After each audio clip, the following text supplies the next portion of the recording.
আসসালামু আলাইকুম রহমতুল্লাহি অবরকাতুহ। সম্মানিত দর্শক, উসমান হাদির হত্যাকাণ্ড বা তার মৃত্যু আমাদের দেশে রীতিমতো জাতীয় শোকে পরিণত হয়েছে।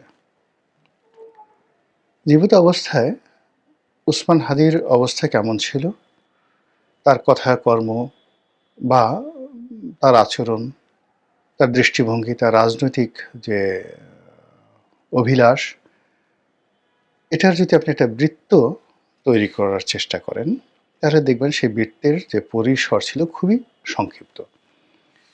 তিনি একটি এমপি নির্বাচন করার জন্য চেষ্টা করেছিলেন।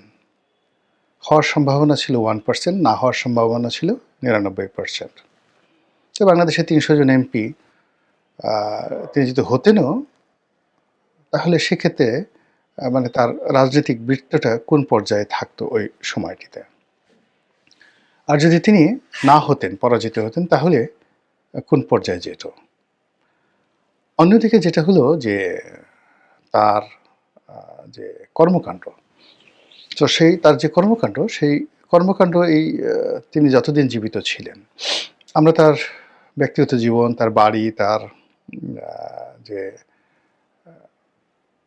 যাকে বলে অধিক্ষেত্র, কর্মের অধিক্ষেত্র, ইনকিলাব মঞ্চ কি করে বা তার সংসার কিভাবে চলে, তিনি কি করে জীবিকা নির্বাহ করেন, কাদের সাথে চলেন, এগুলো নিয়ে আমাদের আগ্রহ মানে সারা বাংলাদেশে যদি ধরেন, সেই আগ্রহ ছিলই না বলতে গেলে।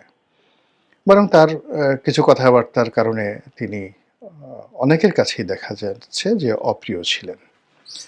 কিন্তু যখন তিনি আহত হলেন, তখন বিস্ময়কর একটা ঘটনা ঘটে গেল বাংলাদেশে, যেটি ঘটার কথা নয়। এখন আজকে আমি এই ভিডিও যখন করছি, তখন তার জানাজা হলো। ঠিক এই সময়টিতে মুক্তিযুদ্ধের যিনি উপপ্রধান, তিনি মারা গেলেন, ইন্তেকাল করলেন। যিনি এমপি ছিলেন, মন্ত্রী ছিলেন, জনাব এ.কে খন্দকার, এবং বিস্ময়কর একজন পার্সোনালিটি। আমি তার সাথে চলেছি, তো বিস্ময়কর, মানে তার দিকে আপনার তাকিয়ে থাকতে হবে মুগ্ধতায়। কিন্তু পৃথিবী জানল না। কিন্তু আজকে এই বাংলার মাটিতে জনাব উসমান হাদির যে মৃত্যু হলো এবং যে জানাজা হলো, আমি আমার জীবদ্দশায় এইরকম জানাজা দেখিনি। এতটা মানে মানুষের যে অংশগ্রহণ, তাও আবার স্বতঃস্ফূর্ত অংশগ্রহণ, এটাও দেখিনি। আর তার যে আহত হওয়ার পর যে তাকে নিয়ে মানুষের যে শোক, বিহ্বলতা, তারপরে মানুষের প্রশ্ন, মানুষের আবেগ, এটি একটা এক্সট্রিম পর্যায়ে চলে গেছে। তো চলে যাওয়ার ফলে সরকার কি করলো, তাকে বিদেশে পাঠিয়ে চিকিৎসা করা, আবার সেখান থেকে আনা, রাষ্ট্রীয় মর্যাদায় দাফন কাফন করা, এবং ঢাকা বিশ্ববিদ্যালয়ের যে কবি নজরুল ইসলামের পাশে তাকে কবর দেওয়ার যে সিদ্ধান্ত সিন্ডিকেট পাশ করলো, এটি এই বাংলাদেশে অতীতে এভাবে কেউ পারত না। এমনকি যে জায়গাটাতে তিনি সমাধিস্থ হলেন, এখানে কবি নজরুলকে যখন সমাধিস্থ করা হলো, তখনও অনেকে যাকে বলা হয় দ্বিমত পোষণ করেছে, অভিযোগ করেছে যে বিশ্ববিদ্যালয় চত্বরে কেন কবি নজরুল সমাধিস্থ হবেন। ঠিক উসমান হাদির ব্যাপারে যখন সিদ্ধান্ত হইল, এটি নিয়ে মনের মধ্যে কার কি আছে ডাজ নট ম্যাটার, কিন্তু এই বাংলাদেশে 18 কোটি মানুষের মধ্যে একটা সিঙ্গেল লোক এই মুহূর্তে বাংলাদেশে খুঁজে পাওয়া যাবে না যে এই বিষয়ে দ্বিমত পোষণ করে সামনে এসে একটা শব্দ বা একটা কুক দেওয়ার মতো ক্ষমতা রয়েছে। তো এই যে একটা ভাবাবেগ তৈরি হলো জনাব উসমান হাদির জন্য, এটার নেপথ্য কারণ নিয়ে আলোচনা করব। সাইকোলজিক্যাল কারণ নিয়ে, মানসিক কারণ নিয়ে আলোচনা করব। আমাদের দেশে যেটি হয় সেটি হলো যে মানুষ যা কর্ম করে, মানুষ যে কর্ম করে, সেই কর্মের 1%ও তার মৃত্যুর পরে আমরা এই পৃথিবীবাসী দিতে পারি না। এটাই বাস্তবতা। এবং এটাই মানে লক্ষ লক্ষ ঘটনার মধ্যে এটাই ঘটে থাকে। আপনি সারা জীবন অনেক কিছু করেছেন, অনেক কিছু করার পরেও দেখা গেল যে মৃত্যুর সময় আপনাকে নিয়ে কোনো আবেগ তৈরি হয় না। যেভাবে বললাম যে একে খন্দকার সাহেব এই একই দিনে তিনি মারা গেলেন যেদিন হাদির জানাজা হচ্ছে, কিন্তু তাকে নিয়ে কোনো মানে একটা উচ্ছ্বাস হয় না, কে গার্ড অব অনার দেবে। নর্মালি তো তিনি বিমান বাহিনীর প্রধান ছিলেন, মুক্তিযুদ্ধের সে উপ অধিনায়ক ছিলেন, পরবর্তীতে মন্ত্রী ছিলেন, এমপি ছিলেন। তো তাকে নিয়ে তো সংসদের সেই দক্ষিণ প্লাজাতে বিশাল আয়োজন হওয়ার কথা, কিন্তু কে দিবে, সময় কোথায়? তিনি একজন সাবেক আওয়ামী লীগ নেতা, তাকে এখন সেলিউট দেওয়ার মতো অবস্থা নেই বললেই চলে। তো সেখানে এরকম উসমান হাদির যে ঘটনা, সেই উসমান হাদির এই ঘটনা যদি এখন দেখা গেল যে বাংলাদেশের সবচেয়ে প্রভাবশালী রাজনৈতিক নেতা যদি ইন্তেকাল ফরমান, তো উসমান হাদির এই সংবর্ধনা, জানাজার সংবর্ধনা, যেটা মানুষ স্বতঃস্ফূর্তভাবে অংশগ্রহণ করার মাধ্যমে দেওয়া হলো, এটা আগামী দিনে যারা পলিটিক্স করবেন, রাজনীতি করবেন, তাদের জন্য এটা একটা থ্রেট। এখন এই যে আমরা সবাই দুঃখ প্রকাশ করছি, আমরা সবাই অংশগ্রহণ করছি, আমরা সবাই সাড়া দিচ্ছি, আমরা সবাই জনাব ওসমান হাদির বিষয়টা নিয়ে প্রতিক্রিয়া দেখাচ্ছি, এটার বৈজ্ঞানিক ব্যাখ্যা কী? কেন আমরা এই কাজগুলো করছি? আপনি একটু বুকে হাত দিয়ে বলেন তো যে এর বিষয়টা নিয়ে আপনি চিন্তা করেছেন কিনা? আমি নিশ্চিত আপনি চিন্তা করেননি। আমরা কেবলই মাত্র মানে ফ্যাক্ট, ওসমান হাদি মারা গেছেন, এই ঘটনাটা আমরা শুনছি। তারপরে এই ঘটনা কেন্দ্রিক যে একটার পর একটা ঘটনা ঘটে যাচ্ছে বা দুর্ঘটনা ঘটে যাচ্ছে, ক্রিয়া হচ্ছে, প্রতিক্রিয়া হচ্ছে, সেইগুলোর সঙ্গে আমরা রেসপন্ড করছি। ওসমান হাদি যাকে বলা হয় আহত হলেন, আমরা সবাই কান্নাকাটি শুরু করলাম। ওসমান হাদি সিঙ্গাপুরে গেলেন, আমরা সবাই প্রার্থনা করলাম। তিনি লাশে ফিরে আসলেন, আমরা সবাই জানাজাতে অংশগ্রহণ করলাম। তো ওসমান হাদির মৃত্যুর সংবাদ শুনে আমরা প্রথম আলো পুড়িয়ে ফেললাম, বিভিন্ন আওয়ামী লীগ নেতাদের বাড়ি ঘরে আগুন দিলাম। তারপরে এই যে এতগুলো ঘটনা ঘটলো, এই ঘটনাগুলো ইসে যাকে বলা হয় স্বাভাবিক ঘটনা নয়। আমি যে কথাগুলো বলতে চাচ্ছি সেই কথাগুলো আমি এখানে বলার মতো সাহস পাচ্ছি না। আপনারা বুঝতে পারছেন, আপনাদের মতোই আমার অবস্থা। তো এইটা কেন হলো? এটা কেন হলো? এই বিষয়গুলো যদি আপনি দেখেন, তাহলে মানুষের মন নিয়ে, স্বপ্ন নিয়ে, বিজ্ঞান নিয়ে সবচেয়ে এই গত ৪-৫০০ বছরে সারা পৃথিবীতে মানে যাদেরকে বলা হয় যে মাস্টার মাইন্ড, মানুষের হৃদয় এবং মন, মস্তিষ্ক নিয়ে যারা গবেষণা করেন, তাদের মধ্যে সিগমন্ড ফ্রয়েড, আবার বলছি সিগমন্ড ফ্রয়েড। তো সেই সবচেয়ে বড় দার্শনিক, সাইকোলজিস্ট, স্বপ্ন বিশারদ, তাকে যদি এখন এই বাংলার এই সময়টা নিয়ে প্রশ্ন করা হতো, তিনি সম্ভবত এই যে অবস্থা, সেই অবস্থা দেখে তিনি যাকে বলা হয় জ্ঞান হারিয়ে ফেলতেন। কারণটা হলো 18 কোটি মানুষ, 18 কোটি মানুষ তারা বিভ্রান্ত, ভীষণ রকম বিভ্রান্ত। এতগুলো মানুষ 1971 সনেও বিভ্রান্ত ছিল না। ওই সময়টাতে মুক্তিযোদ্ধা ছিলেন, যাদের কে অন্তঃস্থল থেকেই মানুষ ভালোবাসত।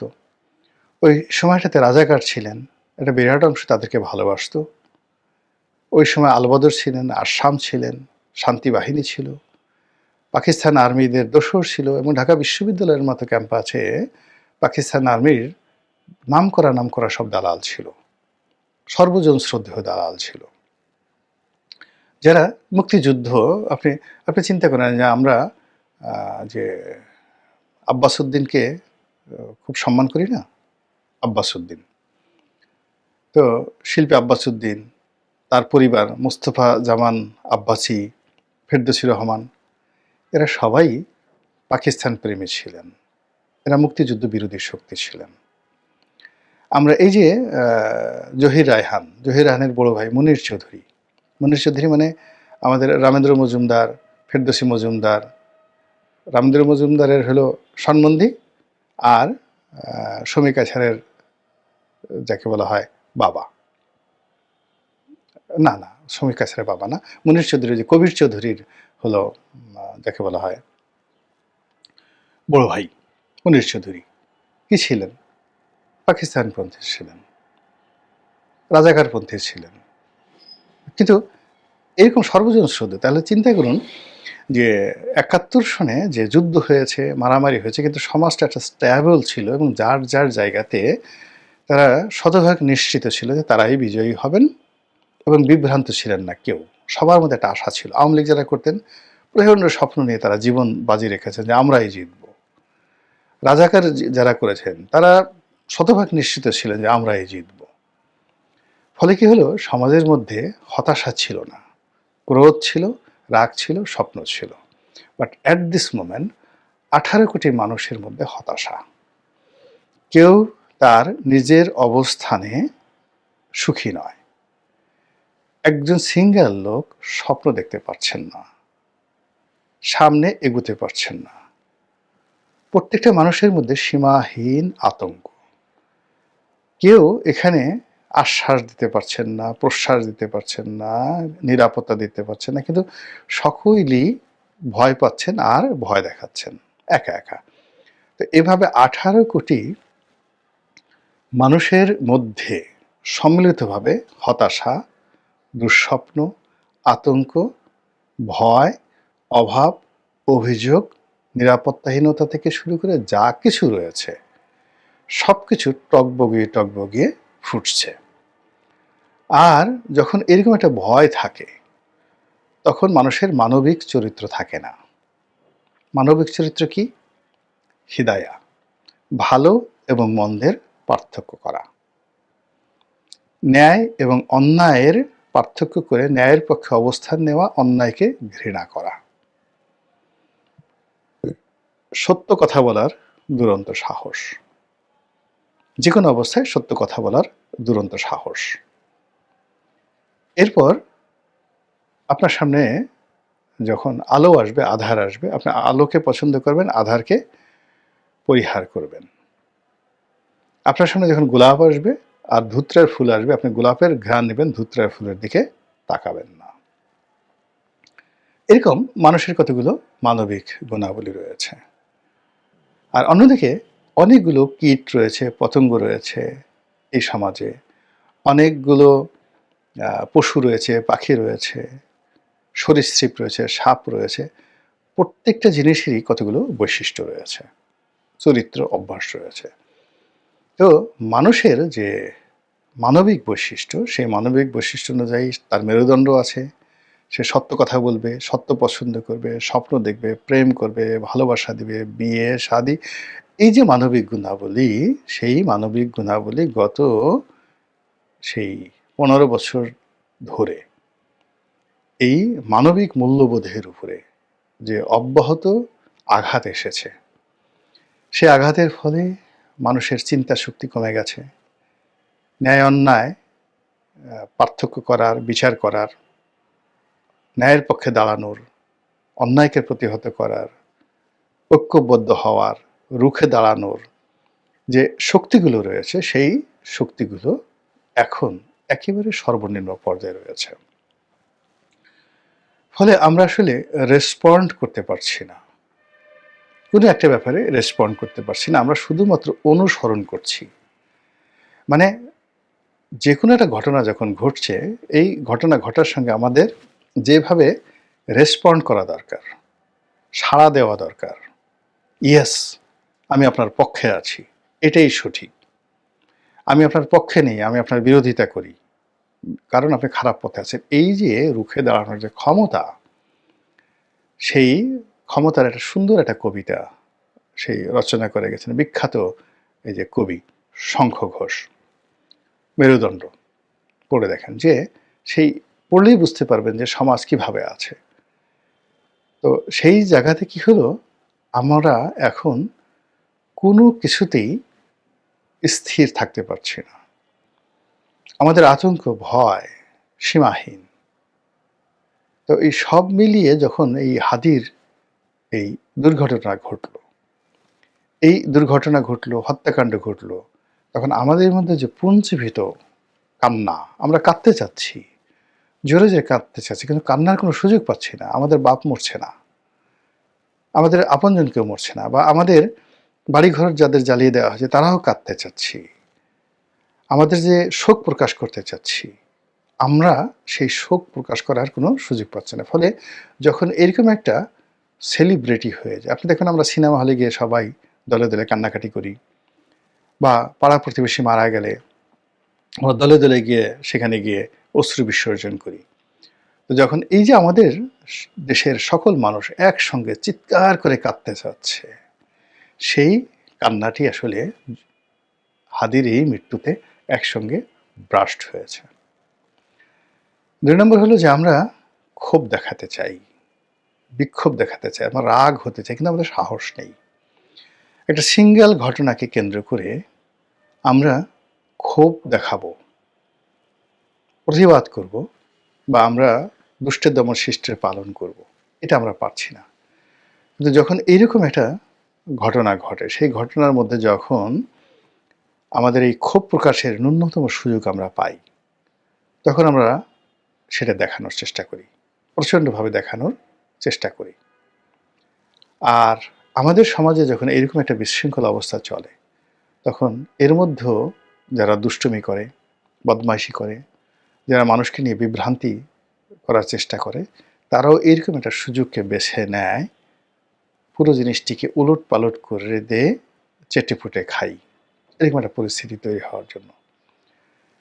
ফলে এই যে এতক্ষণ যে আলোচনা করলাম, সেই আলোচনার মূল ব্যাপার হলো যে উসমান হাদির আহত হওয়া থেকে তার একেবারে দাফন কাফন হওয়া পর্যন্ত যে পুরোটা সময়, এই সময়ের মধ্যে যা কিছু হয়েছে, জনগণ যেভাবে অংশগ্রহণ করেছে বা নিজেদেরকে বিরত রেখেছে, অনেকে চুপ থেকেছে, অনেকে প্রতিক্রিয়া দেখাইয়াছে, এর অর্থ আমরা কেউ স্বাভাবিক অবস্থায় নেই।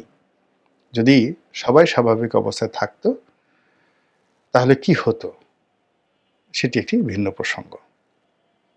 মহান আল্লাহ আমাদের সবাইকে স্বাভাবিক থাকার, স্বাভাবিক কর্ম করার, মানুষ হিসেবে বেঁচে থাকার, মানবিক মূল্যবোধ জাগ্রত করার, এবং মানুষের যে মেরুদণ্ড রয়েছে, বিবেক রয়েছে, বোধ রয়েছে, সেগুলো নিয়ে শেষ ক্ষণ পর্যন্ত এই পৃথিবীতে আল্লাহর খলিফা রূপে আমরা আমাদের দায়িত্ব এবং কর্তব্য যেন পালন করতে পারি, আল্লাহ আমাদের সেই তৌফিক এনায়েত করুন। আসসালামু আলাইকুম ওয়া রাহমাতুল্লাহি ওয়া বারাকাতুহু।